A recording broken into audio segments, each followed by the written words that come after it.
Assalamualaikum warahmatullahi wabarakatuh. Waalaikumsalam warahmatullahi wabarakatuh. Bismillahirrahmanirrahim. Alhamdulillahi rabbil alamin. Wassalatu wassalamu ala ashrafil mursalin, imamil muttaqin, sayyidil ghurril muhajjalin, wa ala alihi wa ashabihil mujahidin at-tahirin, amma ba'du. Saudara-saudara kaum muslimin rahimakumullah. Satu hari ketika seorang ulama besar bernama Al-Imam Al-Faqih Abu Lais tengah berjalan-jalan di dekat kota Basrah, berkelumpulah sekelompok orang di dekat beliau. Mereka datang mengajukan satu pertanyaan. Imam, kami ingin bertanya. Di dalam Al-Quran itu Allah Subhanahu wa ta'ala menjelaskan, Ud'uni astajib lakum. Berdoalah kepadaku, aku akan jawab doamu. Mintalah kepadaku, aku kabulkan permintaanmu. Itu dan begitu janji Allah di dalam Al-Quran. Kami, kata orang-orang tadi, sudah lama berdoa kepada Allah. Tapi kenapa sampai sekarang doa kami ini belum dikabulkan? Katanya, Ud'uni astajib lakum. Kalau kamu berdoa, aku jawab, aku penuhi, aku kabulkan doamu. Itu janji Allah. Kami sudah lama berdoa pagi, sore, siang, malam. Nyatanya sampai sekarang doa kami belum dikabul-kabulkan. Ini bagaimana? Apa ayat Quran salah? Apa Tuhan lagi lempengan nggak denger?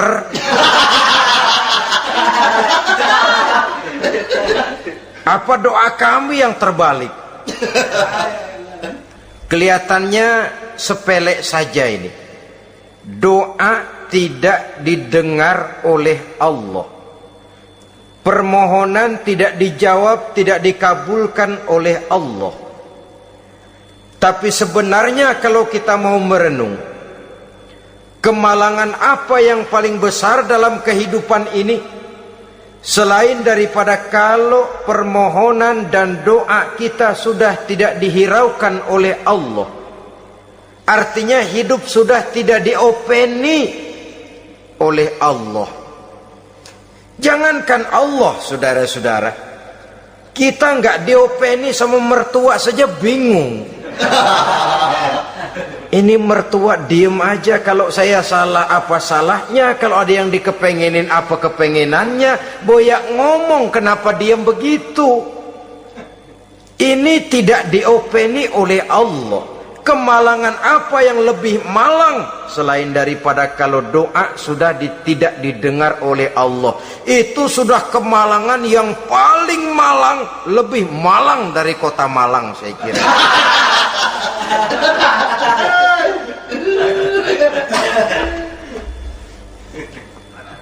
Menghadapi pertanyaan ini, Imam Al-Faqih Abu Lais senyum.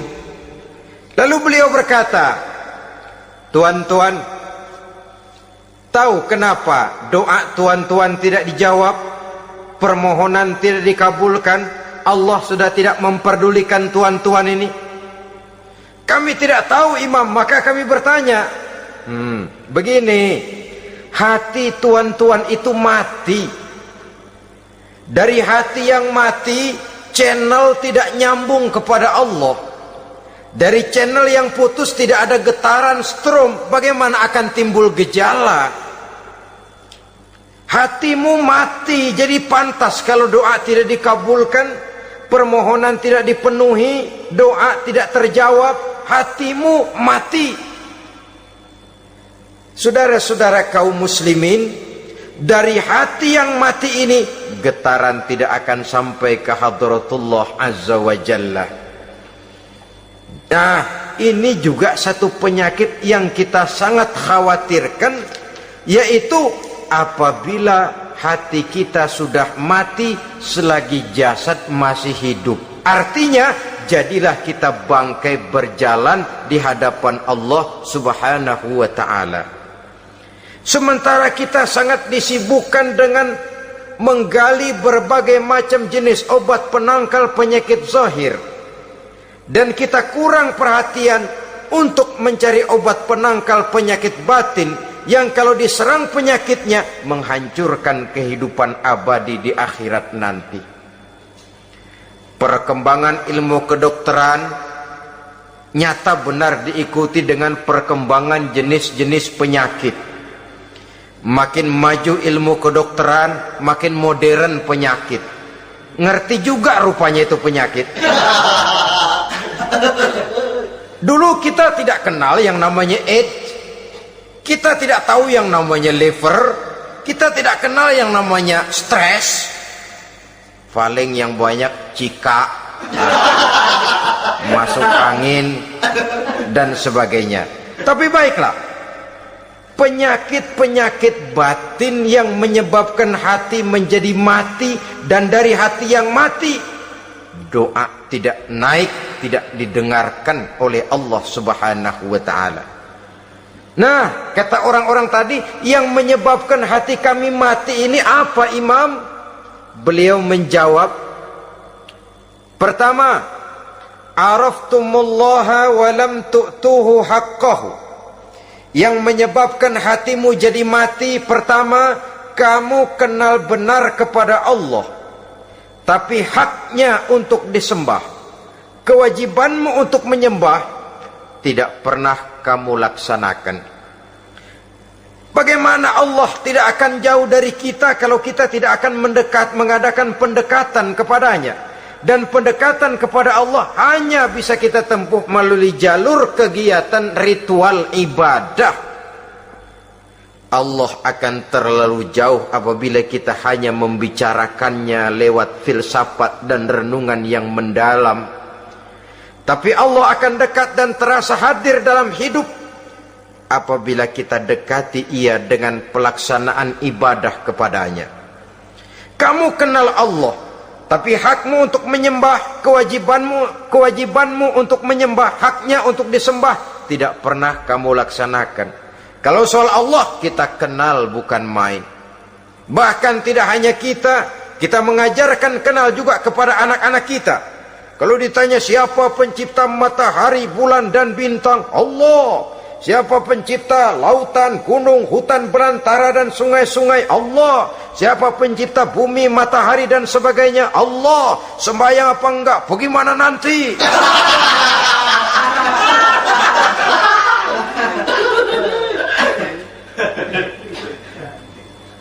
Tanpa pendekatan, Allah akan jauh. Apabila Allah jauh, maka doa tidak akan didengarkan olehnya.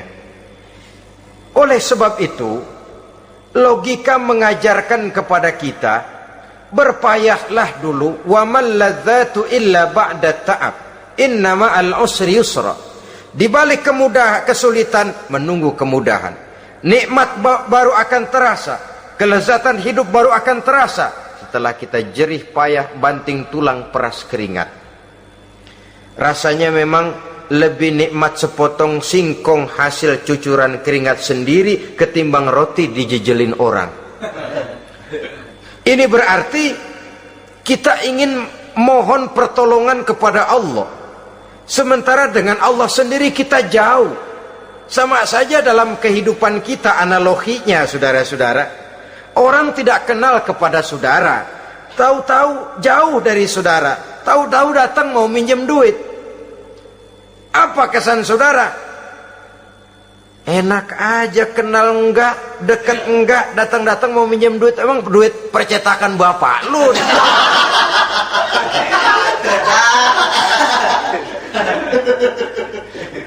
Sedangkan yang kita kenal, sedangkan yang kita bertemu tiap hari, Sedangkan yang sering datang ke tempat kita, kalau satu saat dia pinjam duit, toh kita kadang-kadang masih mikir.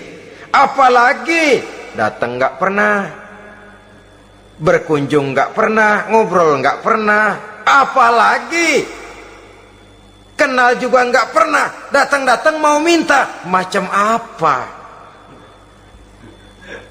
Datang nemuin Tuhan setahun 2 kali, Idul Fitri doang sama Idul Adha. Doa cerewet banget. Apa itu? Apa aja diminta. Saudara hadirin, bagaimana doa akan kabul, permohonan akan dijawab? Jikalau kita jauh dari Allah, kita kenal Allah, haknya untuk disembah, kewajibannya untuk menyembah, tidak pernah kita laksanakan. Itu yang menyebabkan hati kita lalu menjadi mati. Padahal mengenal Allah, setelah mengenalnya, mengadakan pendekatan kepadanya melalui ritual ibadah yang dicontohkan oleh Rasulullah Sallallahu Alaihi Wasallam. Ini hal pertama yang menyebabkan hati jadi mati. Kamu terlalu kenal Allah tapi tidak pernah menyembah kepadanya. Sama aja orang kerja kagak, habis bulan mau minta gaji. Karena kita jitak palanya. Macam apa? Kerja enggak, tahu-tahu datang mau minta gaji. Kerja dulu yang baik, habis bulan baru enggak diminta pun memang sudah ada jatahnya. Ibadah dulu kita kepada Allah. Soal Allah memberikan karunia kepada kita, itu hak Allah. Apabila kita dekat dengannya, ibadah yang kita laksanakan benar, karunia itu akan datang kepada kita.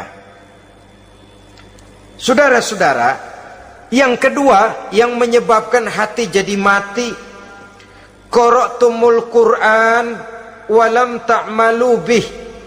Kamu baca Al-Quran tapi ajarannya tidak pernah kamu amalkan. Kamu baca Quran tapi isinya kamu injak-injak. Sehingga ada peringatan dari Rasul Sallallahu Alaihi Wasallam. Beliau bersabda, "Iza azzamat ummatid dunya wa fi riwayatin dinaron wa dirhaman nuzi'at minha haibatul Islam. Wa iza turikatil amru bil ma'rufi wan nahyu 'anil munkari hurimat 'alaihim barakatul wahyi. Wa iza tasabat ummati saqatat min 'ainillah." 3 peringatan keras tapi yang merupakan gejala penyakit kita umat Islam diperingatkan oleh Nabi kita. Pertama, iza azzamat ummatid dunya. Apabila umatku telah terlalu mengagung-agungkan dunia, apabila umatku telah jatuh menjadi umat yang materialistis, segalanya diukur dari sudut keduniaan saja, nuzi'at minha haibatul Islam, maka akan dicabutlah dari mereka kehebatan agama Islam. Hilang kehebatan Islam apabila kita jatuh menjadi umat pengagung dunia, penyembah materi. Nilai kita, keberadaan kita tidak dihargai orang lain. Orang memandang kita remeh saja. Orang Islam gak ada apa-apanya, bayar aja. Bisa dibeli, bisa diatur, bisa dikerjain, garap saja. Nuzi'at minha haibatul Islam, hilang dari mereka kehebatan Islam ini. Kenapa? Mereka telah mengagungkan dunia dan menjadikannya sebagai tujuan. Padahal dunia cuma alat, materi cuma alat, harta cuma alat. Yang kedua, wa iza turikatil amru bil ma'rufi wan nahyu 'anil munkari hurimat 'alaihim barakatul wahyi. Apabila telah ditinggalkan amar ma'ruf dan nahi munkar, maka hilanglah keberkahan wahyu. Ini yang ada hubungannya dengan masalah kita. Kita baca Quran, kita tidak amalkan isinya. Bagaimana hati tidak jadi mati? Amar ma'ruf dan nahi munkar ditinggalkan orang, hilang keberkahan wahyu. Pada saat itu boleh jadi Quran ada, tapi cuma tinggal tulisan saja. Islam ada, cuma tinggal sekedar nama saja. Diseminarkan, disimposiumkan, dimuktamarkan, tapi tidak dijabarkan dalam kehidupan sehari-hari. Apabila amar ma'ruf dan nahi munkar telah ditinggalkan orang, hilang keberkahan Quran itu. Akibatnya apa? Apabila amar ma'ruf tidak lagi digalakkan orang, nahi munkar tidak dilaksanakan orang, lalu orang menilai sesuatu menurut seleranya sendiri. Mana yang ma'ruf, mana yang munkar, tidak ada lagi patokan utama. Kalau baik kata otaknya, dia kerjakan. Tidak baik menurut otaknya, dia tinggalkan. Agamanya adalah otak, berhalanya adalah akal. Akhirnya umat kehilangan pedoman. Tidak lagi jelas mana batas yang ma'ruf, mana batas yang munkar. Dalam kondisi sedemikian, akhirnya akan terjadi penjungkiran nilai. Paling celaka nantinya, yang ma'ruf malah dianggap munkar, yang munkar malah menjadi ma'ruf. Peringatan ketiga dari Nabi, wa iza tasabat ummati saqatat min ainillah. Apabila umatku sudah saling berbantahan, apabila umatku sudah saling caci memaki, saqatat min ainillah, jatuhlah mereka dalam pandangan Allah Subhanahu wa taala. Hilang wibawa umat yang sudah saling mencaci maki, saling menjatuhkan, saling gasak, gesek, gosok. Justru agama menganjurkan kita ini saling asah, asih, asuh. Kadang yang kita praktekkan, kita ini saling gasak. Yang kedua, saling gesek. Yang ketiga, saling gosok. Gasak, gesek, gosok, kacau kita ini. Saling gasak, menjegal kawan seiring, menggunting dalam lipatan. Saling gosok, fitnah sana, fitnah sini. Saling gesek, sikut kiri, sikut kanan. Tidak peduli orang lain luka dan sebagainya. Yang penting dia bisa nangkring. Jatuh kita dalam pandangan Allah apabila umat sudah saling mencaci maki. Maka kita kembali kepada persoalan. Hal kedua yang menyebabkan hati jadi mati, qara'tumul Qur'an walam ta'malu bih. Kita baca Al-Quran, tapi ajarannya nyaris tidak kita amalkan di dalam kehidupan kita. Akibatnya hati lalu jadi mati. Itu yang kedua. Yang ketiga yang menyebabkan hati jadi mati dan doa tidak terjawab, idda'aitum annakum min ummati Muhammadin sallallahu alaihi wasallam walam ta'malu bisunnatihi. Kamu mengaku, kamu memproklamirkan diri sebagai umatnya Nabi Muhammad, tapi sunnahnya tidak pernah kamu amalkan. Malahan perkembangan paling akhir, bukan saja tidak mau mengamalkan sunnah, malah mengingkari sunnah. Inna lillahi wa inna ilaihi raji'un. Oh, Nabi Muhammad itu manusia biasa seperti kita. Sebagai manusia dia bisa salah. Dan ternyata hadis banyak yang palsu. Yang otentik cuma Quran. Selebihnya adalah sejarah. Tidak ada itu sunnah. Langsung saja kepada Quran. Oh, hadis itu bukan sumber hukum. Oh, tidak perlu mengamalkan sunnah. Saudara-saudara kaum muslimin, mengaku kita umat Nabi, tapi sunnahnya kita campakkan, tidak kita amalkan. Setelah tidak kita amalkan, kita campakkan. Setelah kita campakkan, kita ingkari pula. Inna lillahi wa inna ilaihi raji'un. Bagaimana hati tidak jadi mati? Kalau siang malam kita memproklamirkan diri sebagai umat Nabi Muhammad, sementara sunnahnya kita campakkan, kita abaikan, dan kita ingkari dia sunnah itu. Padahal jikalau sekarang kita mengenal Islam, jikalau kita sekarang ngerti halal haram, tahu hak batil, bisa memilah dan memilih antara yang ma'ruf dengan yang munkar, itu utamanya adalah karena jasa Nabi Muhammad sallallahu alaihi wasallam. Yang dari generasi ke generasi dilanjutkan oleh para sahabat, oleh tabi'in, oleh tabi'in, terus oleh para ulama-ulama sampai kepada kita sekarang ini.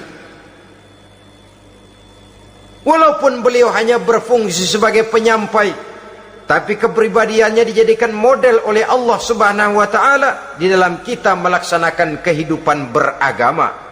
Bahwa beliau manusia seperti kita, memang dalam arti unsur biologisnya ya manusia, punya darah, punya daging, punya hati, punya perasaan, bisa sedih, bisa gembira, tetapi beliau itu termasuk basyarun la kal basyar, manusia yang tidak seperti manusia pada umumnya, punya spesifik. Dan itu wajar sebagai seorang Rasul pilihan Allah, apalagi merupakan Rasul pilihan dari sekian puluh pilihan.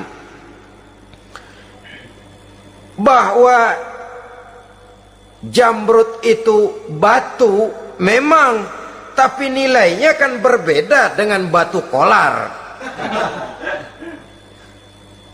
Satu truk batu kolar dengan barangkali segenggam batu jamrud, nilainya tentu jauh lebih mahal batu jamrud. Kalau soal batunya, sama batunya, tapi nilainya berbeda karena esensinya berbeda. Kita manusia, Nabi Muhammad juga manusia, sama manusianya memang, tapi kualitasnya, nilainya tentu jauh panggang daripada api. Itu sebabnya Allah menjadikan beliau sebagai model. Laqad kana lakum fi rasulillahi uswatun hasanah. Di dalam diri Rasul itu terdapat contoh teladan yang sangat baik bagi kita. Oleh karenanya, pada pertemuan kali ini, apabila kita konsekuen mengaku umat Nabi Muhammad, marilah konsekuen juga menegakkan sunnahnya. 3. Yang keempat, yang menyebabkan hati jadi mati dan doa tidak terjawab, akaltum ni'mata rabbikum walam tashkurulah. Tiap hari kamu makan nikmat Tuhanmu, tapi kamu tidak pernah mau bersyukur kepadanya, kepada Allah Subhanahu wa ta'ala. Nikmat Tuhan kita doyan banget, tidak pernah sehari dan sesaat pun terlepas diri dan hidup ini dari nikmat-nikmat yang diberikan Allah. Sejak kita bangun tidur sampai tidur kembali, bahkan tidur itu sendiri, di pasar, di sawah, di kantor, dimanapun kita berada, nggak pernah nikmat Allah berhenti. Hidup kita dalam alam diberikan segala fasilitas untuk menunjang kehidupan. Nggak pernah Allah pasang pajak matahari, nggak pernah Allah pasang pajak gas udara. Nikmat-nikmat yang banyak itu tiap hari kita kecap, tiap hari kita nikmati, tapi kita tidak pandai bersyukur. Padahal Allah memberikan peringatan keras dalam hadis qudsinya, man lam yashkur ala na'mai wa lam yasbir ala balai falyakhruj min tahti samai wal yatlub rabban siwaya. Siapa yang tidak mau bersyukur terhadap nikmat yang aku berikan kepadanya, dan tidak mau bersabar terhadap ujian yang aku berikan kepadanya, silahkan keluar saja dari kolong langit ini dan cari Tuhan selain aku. Diusir oleh Allah.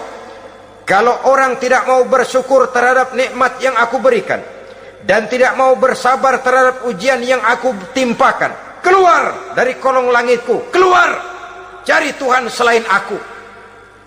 Diusir. Lah yang ngusir Allah. Anak sekarang bilang mau ke Menong.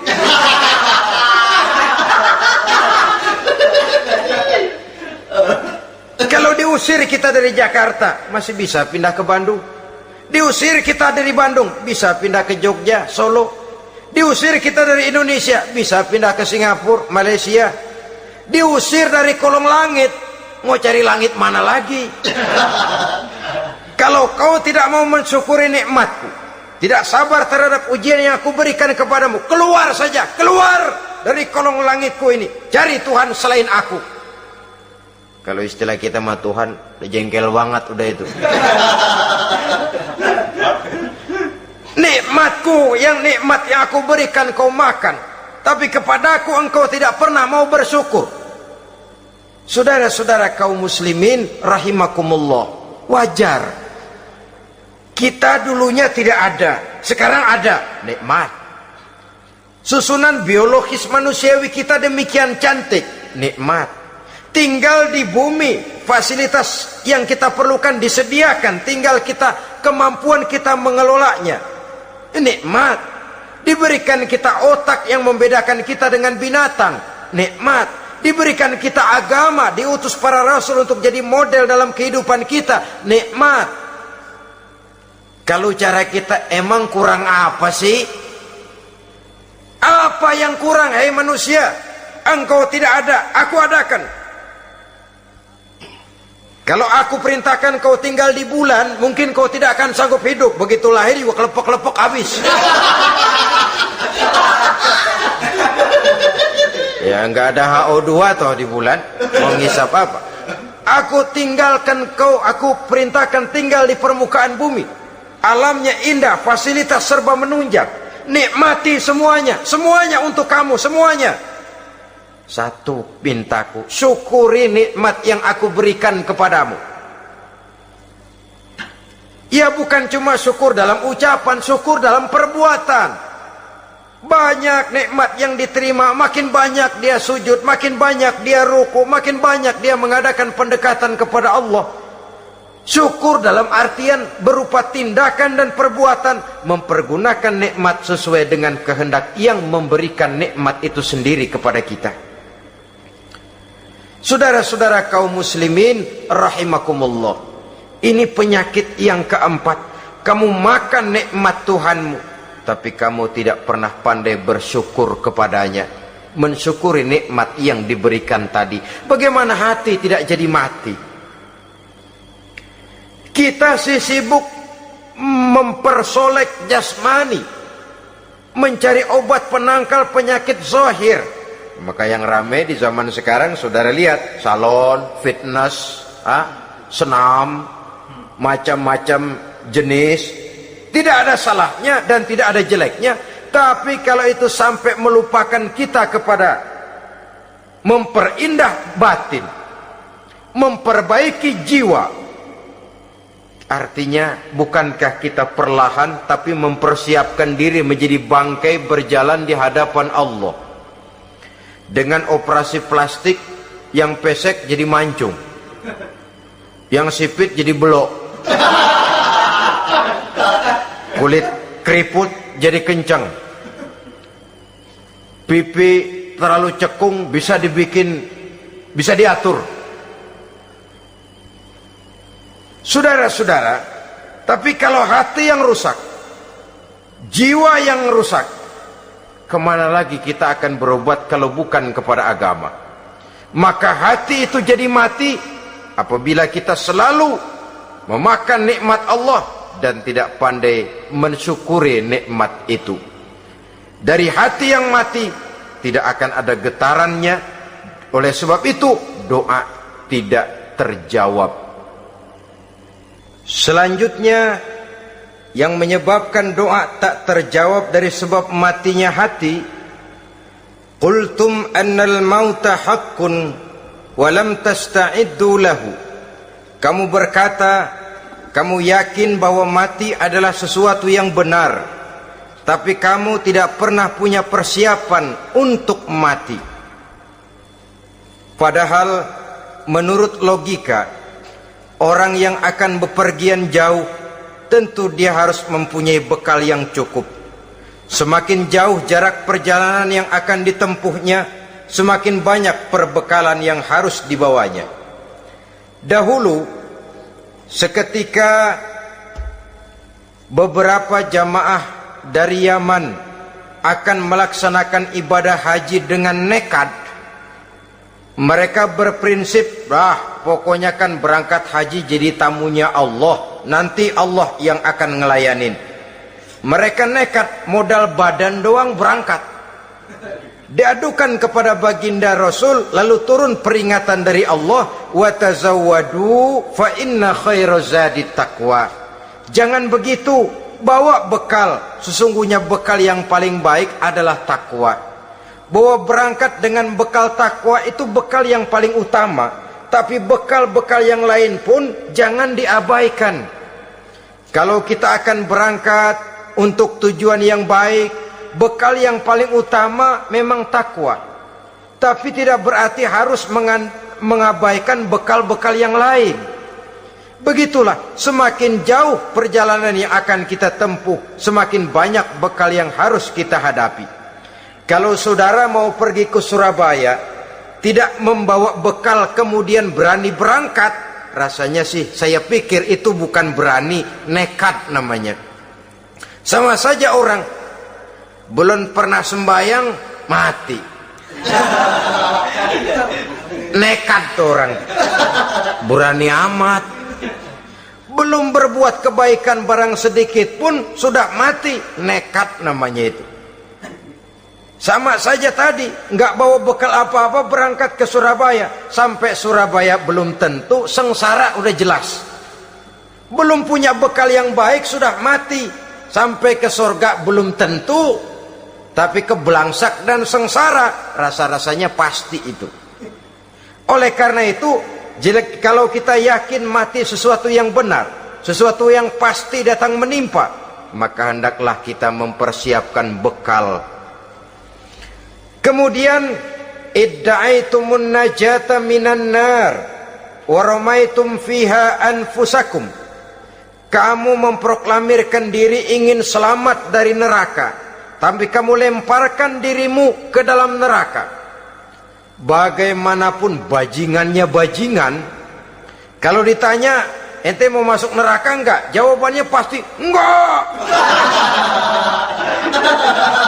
Itu pasti perbuatannya sendiri yang melemparkan dirinya ke dalam neraka, membiarkan dirinya berlarut-larut, bertimbun-timbun dalam dosa dan kesalahan, dan tidak akan ada niatan untuk memperbaiki diri. Hanyut di meja judi, habis ditelan minuman keras, fitnah sana fitnah sini, hasud sana hasud sini. Padahal mulutnya ingin selamat dari neraka, perbuatannya malah melemparkan dirinya ke dalam api neraka. Tidak ada orang yang lebih sayang kepada diri kita selain kita sendiri. Dan menyayangi diri itu tidak cuma dengan memandikannya sehari 3 kali, memakaikannya parfum dengan segala macam merek, memakai sabun yang wangi-wangi, minyak yang harum-harum.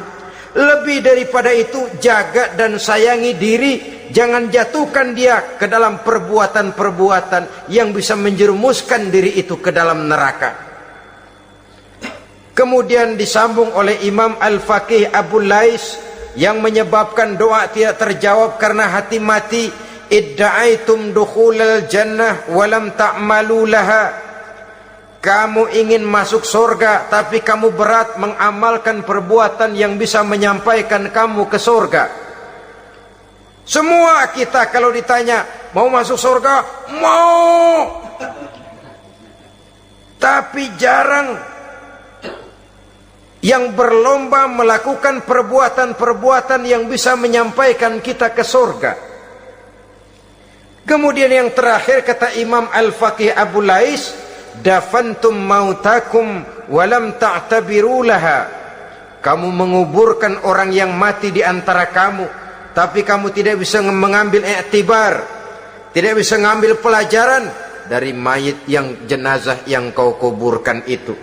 Mestinya kan nguburin orang tuh membuat sadar. Iya, kalau sekarang dia saya baringkan di liang lahat, menghadap ke arah kiblat, bantalnya tanah, setelah itu ditutup dengan papan, lalu ditimbun dengan tanah. Iya, sekarang giliran dia, giliran saya, entah besok, lusa, bulan depan, tahun depan, tapi pasti mengubur mayat, mengubur jenazah, tapi tidak bisa mengambil iktibar dari yang dilaksanakannya itu.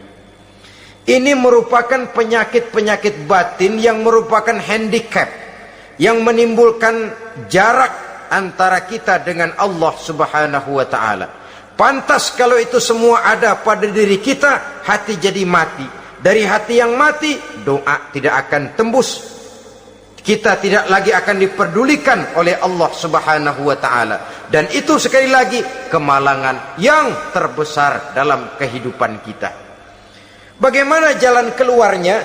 Pertama, memperbaiki batin kita, menyelamatkan diri daripada penyakit-penyakit yang bisa mematikan hati seperti yang sudah saya sebutkan tadi. Yang kedua, berdoa dengan adab, sehingga tata cara di dalam kita bermohon kepada Allah Subhanahu wa taala dibicarakan secara khusus oleh Al-Imamul Ghazali dalam kitab Ihya beliau yang disebut adabud doa. Adab di dalam kita melaksanakan doa kepada Allah Subhanahu wa taala.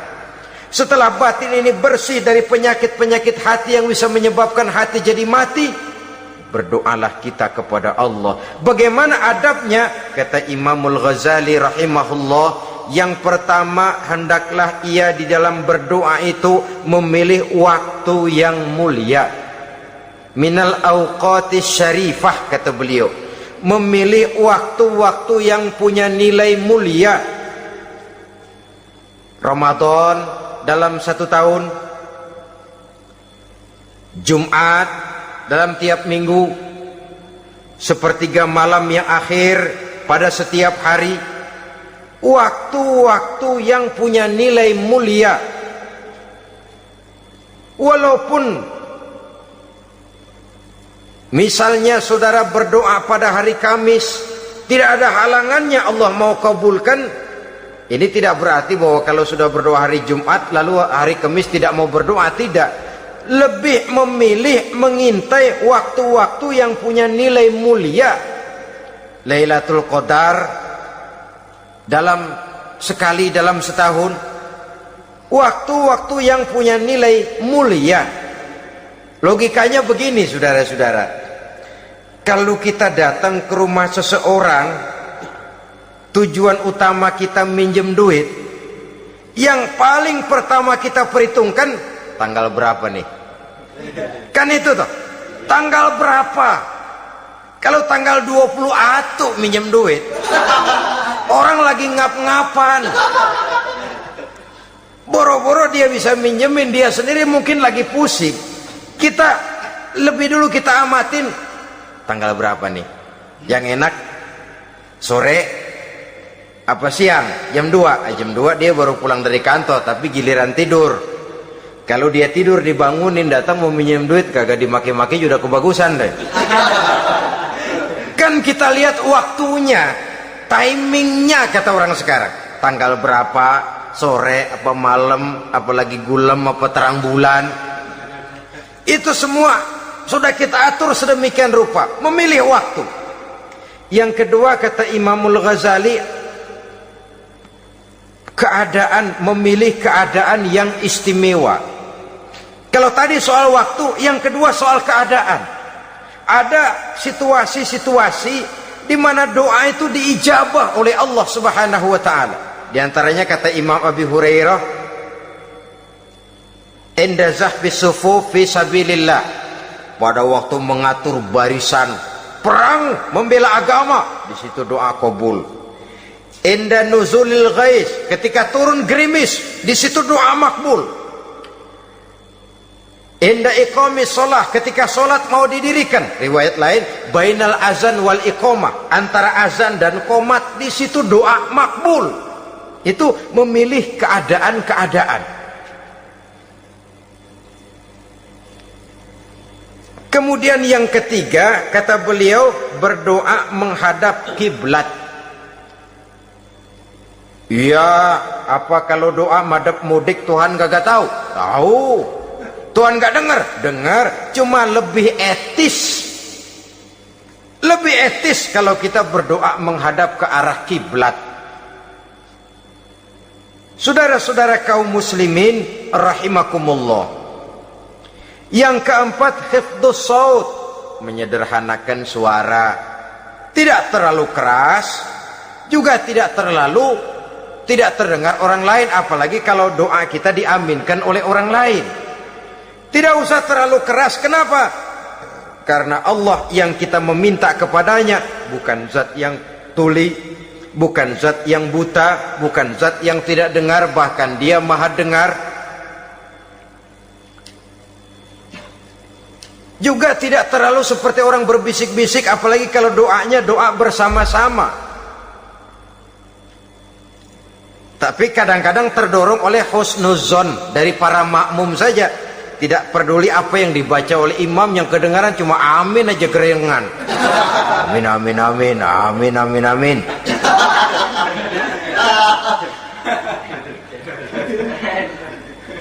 Juga tidak terlalu keras, seperti orang berdoa, seperti orang pidato. Saudara-saudara kaum muslimin rahimakumullah. Yang kelima, alla yatakallafa saja' fid du'a. Dalam berdoa, kalau istilah kita, jangan nyelongcong. Sajak sujak ini menunjukkan sikap berani kepada Allah. Misalnya ada orang berdoa, ya Allah ampunilah saya kalau engkau mau. Kalau Allah mau. Kasihanilah saya ya Allah kalau engkau mau. Itu doa orang songong. Atau sama saja, ya Allah berilah saya rezeki dikit aja. Emang kenapa pakai begitu?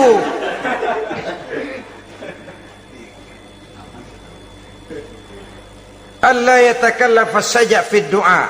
Yang keenam kata Imamul Ghazali, at-tadarru' wal khusyu'. Dengan tadarru' dan khusyu', dengan sikap tawadu, benar-benar ya seperti kitalah kalau datang memang menghajatkan pertolongan dari seseorang, segala action kita atur supaya hajat kita itu kabul, kan begitu. Kadang-kadang istilah orang kalau perlu ngesor mah ngesor dah, yang penting permintaan dikabulkan, gitu saja. Kita lihat sekarang ini, ramai orang bicara soal film-film Parno. Kelihatannya pendatang-pendatang baru pokoknya asal bisa main dah, bugil ya bugil dah. Yang penting nyohor, bisa tampil. Walaupun dalinya semua sama, mula-mula cuma iseng. Adegan panas bagaimana? Kalau tuntutan skenario apa boleh buat? Apa boleh buat? Emang nggak bisa milih. Setelah film beredar baru saya juga jijik ngeliat, lah tadi kemana waktu bikin? Udah jadi baru jijik, bikinnya merem memang itu.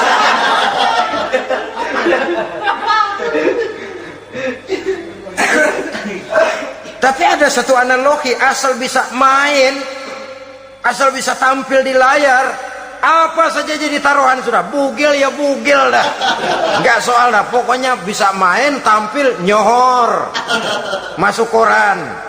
Udah seperti kata-kata orang Arab, bul ala zamzam fatu'raf. Kalau pengen terkenal kencingin sumur Zamzam. Artinya apa? Bikin yang aneh-aneh, yang orang nggak kerjain ntar ngetop. Yang ngetop lempengan jeleknya. Sumur Zamzam dikencingin, kan nyohor itu. Sedunia orang kenal. Kenapa? Gila. Saudara-saudara kaum muslimin rahimakumullah, sangat kita sayangkan kalau lalu orang berlomba-lomba dengan cuma modal paha mulus, wajah cantik, dimauin apa saja mau lalu bisa tampil. Akibatnya yang jadi korban adalah anak-anak kita, disuguhi tontonan-tontonan yang meracuni jiwa mereka. Walaupun akibatnya barangkali ya lain, seperti band orkes dengan film memang akibatnya tidak langsung ya. Kalau band orkes akibatnya langsung, dia bisa berantem di tempat lokasi. Film orang nonton tahu dia di tempat itu, bukan di tempat itu dia praktek, pulang jadi pikiran dia, tadi serem ya, ntar kalau udah kesempatan kita praktek. Ntar ngancemnya itu yang gak enak. Tapi yang saya analogkan dengan persoalan kita, tingkah pola artis apapun dilakukan asal bisa main.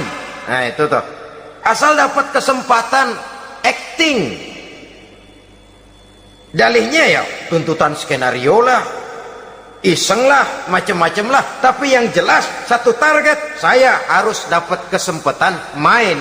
Untuk sampai ke situ, cara apa saja harus saya tempuh. Tidak peduli harus menginjak-injak norma dan budaya bangsa yang luhur, tidak peduli harus bertentangan dengan kaidah agama, tidak peduli hasilnya meracuni umat masyarakat, terutama generasi muda. Yang penting kan ngetop. Saudara-saudara, baiklah ya, itu soal lain. Tapi soal kita ialah at-tadarru wal khusyu', bermohon kepada Allah dengan tadarru, khusyuk dan tawadhu. Seperti kalau kita mau bermohon kepada seseorang, kita malah merendahkan diri. Pak, saya memang orang gak mampu, Pak. Utang saya udah selebar kampung, Pak. Anak udah 16 seperempat. Apa saja kita meratap, menghibah, mengeluh, merintih, ujungnya kan yang penting gue minjem duit dapat dah gitu. Apa kayak diomongin, pokoknya pulang bawa duit, itu saja. Itu strategi manusiawi. Kalau ini kita adakan konteks, oh iya, kepada Allah lebih lagi kita tadarru, khusyuk, tawadhu. Doa dengan tawadhu, sebab kita akan bermohon kepada yang serba maha. Menghadap ke arah kiblat, duduk bertafakur dengan khusyuk, tawadhu. Jangan doa sembari tolak pinggang.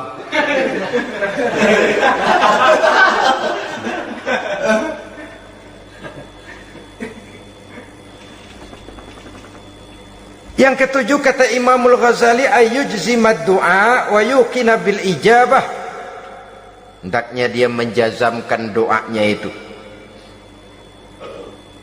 dan yakin bahwa doanya akan dikabulkan oleh Allah. Sebab kata Nabi, innallaha la yaqbalu du'aan min qalbin ghafilin lahin. Allah subhanahu wa ta'ala tidak akan menerima doa dari hati yang lalai dan main-main. Doa ke orang ogah-ogahan.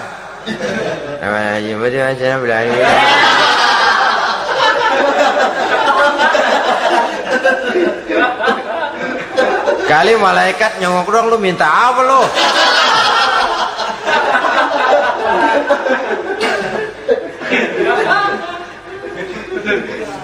Seperti tadi itu, kita datang mau minjem duit sama orang, ngomongnya ogah-ogahan. Minjem duit dikasih syukur enggak, ya udah. Ya enggak dah, enggak dikasih sudah.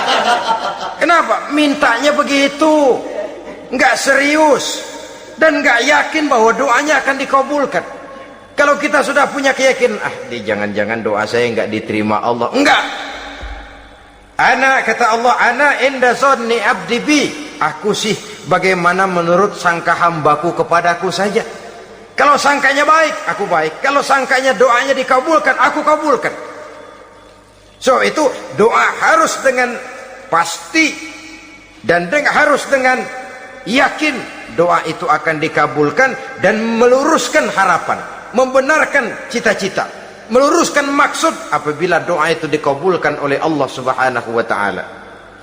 Saudara-saudara, oleh karenanya jangan doa setengah hati. Jangan berdoa sambil main-main. Apalagi menghadap kiblat dengan dua tangan terangkat sebagaimana dicontohkan oleh Rasulullah sallallahu alaihi wasallam. Bahwa berdoa tanpa mengangkat kedua tangan pun Allah tahu, Allah dengar, tapi kelihatannya kurang serius. Seolah-olah terserah dah Tuhan, mau dikasih ya kasih, enggak ya udah. Seolah-olah kita tidak serius dalam berdoa. Kemudian yang berikutnya, kata Imamul Ghazali, ayyaftatahad du'a bi zikrillah fala yabda'u bisu'al. Hendaknya dia mulai berdoa itu dengan menyebut nama Allah, berzikir kepada Allah. Fala yabda'u bisu'al, jangan langsung memulai dengan permintaan. Ini tata krama etisnya. Sama juga orang kirim surat, salam sejahtera kami haturkan, padahal mah nggak ada itu juga nggak apa-apa. Itu kan maksud mukaddimah saja. Besar harapan kami semoga Bapak dan sekeluarga di sini pun berada dalam keadaan sehat walafiat. Selanjutnya kami telah dengar dari berbagai teman tentang kedermawanan Bapak, tentang bantuan Bapak di berbagai bidang yang menyangkut sosial pendidikan. Sehubungan dengan itu maka kami bermaksud mengajukan permohonan. Baru masuk itu mah 15 kalimat kesonoin, urusan lain. Intinya sehubungan dengan itu kami bermaksud memohon kepada Bapak. Kita mulai. Salam sejahtera kami haturkan, bersama ini pula kami macam-macam lah. Sama juga seperti tadi itu. Kita datang mau minjem duit. Datang karena kita tahu datang habis bulan. Malam terang bulan. Udaranya sejuk.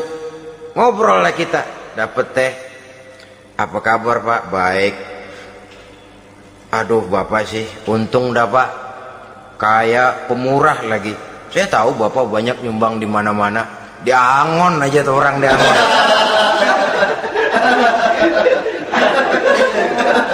Kira-kira udah mau telap aja baru dikedat.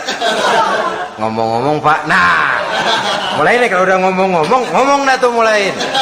Baru masuk. Jadi etisnya berdoa itu dimulai dengan zikrullah. Karena itu umumnya dimulai dengan alhamdulillahirabbil alamin. Kita puji dulu Allah. Alhamdulillahirabbil alamin hamdan yuwafi ni'amahu wa yukafi'u mazidah. Kita puji dulu Allah. Seperti orang tadi lah. Kita puji dulu kebaikannya. Walaupun pada akhirnya kita minjem duitnya. Sebenarnya Allah nggak perlu dipuji toh. Dipuji atau tidak Allah tetap termulia. Ini etis manusia. Allah tidak berharap untuk dipuji oleh manusia. Allah tidak untung seluruh alam memujinya. Manusia mau muji atau tidak itu urusan manusia sendiri. Allah tidak minta untuk dipuji. Allah juga tidak gila kepada pujian. Kalau kita memulai doa dengan pujian, etis kita kepada Allah Subhanahu wa taala di dalam kita bermohon kepadanya. Saudara-saudara kaum muslimin rahimakumullah. Kemudian menyesuaikan doa dengan kondisi. Ini termasuk syarat batin ya, taubat, waraddul mazalim kata Imam Ghazali, menolak segala macam kezoliman. Artinya kalau berdoa itu tahu diri.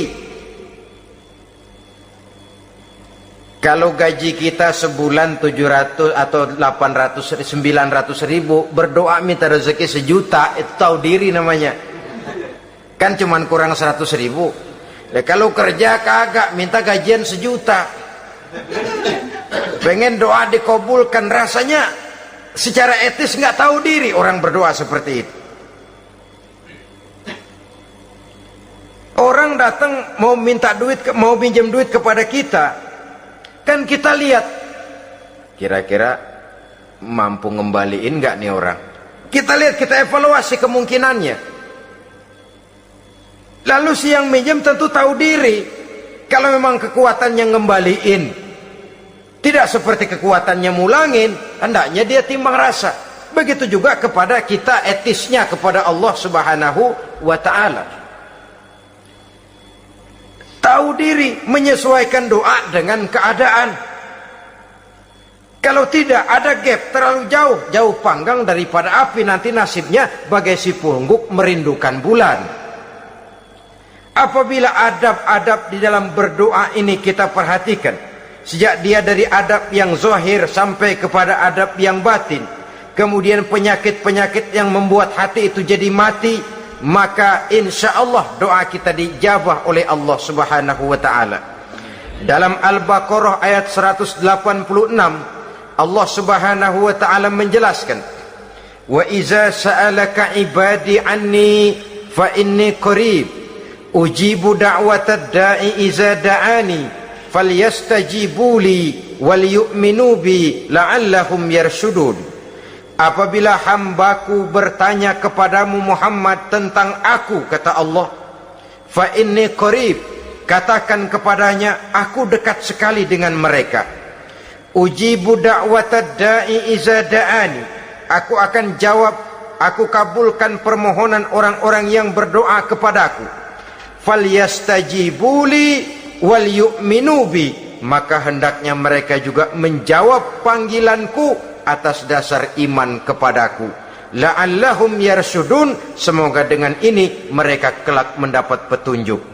Saudara-saudara, Al-Baqarah 186 ini dengan nyata menjelaskan kepada kita, Allah akan menjawab doa, mengabulkan permohonan apabila kita falyastajibuli wal yu'minu bi, juga menjawab panggilan Allah atas dasar beriman kepadanya. Logikanya tadi itu, araftumullaha wa lam tu'tuhu haqqahu. Kita tidak pernah mau menjawab panggilan Allah sementara kita berharap doa kita dijawab oleh Allah. Apa enggak pincang? Apa enggak berat sebelah? Panggilan Allah kita berat memenuhinya, sementara kita sangat berharap agar permohonan kita, seruan kita dikabulkan oleh Allah. Menjawab panggilan Allah atas dasar beriman kepadanya. Kenapa? Ada orang menjawab panggilan bukan berdasarkan iman, tapi karena target lain. Datang sembahyang Jumat paling dulu, target utamanya pulang juga paling dulu nyabet sendal, nyabet sepatu. Menjawabnya ya, tapi tidak karena iman. Jadi apabila kita rajin menjawab panggilan Allah atas dasar beriman kepadanya, maka seruan, permohonan, doa niscaya dikabulkan olehnya. Ini saja, mudah-mudahan ada manfaatnya. Terima kasih atas segala perhatian, mohon maaf atas segala kekurangan. Usikum wa nafsi bitaqwallah. Wassalamualaikum warahmatullahi wabarakatuh. Waalaikumsalam.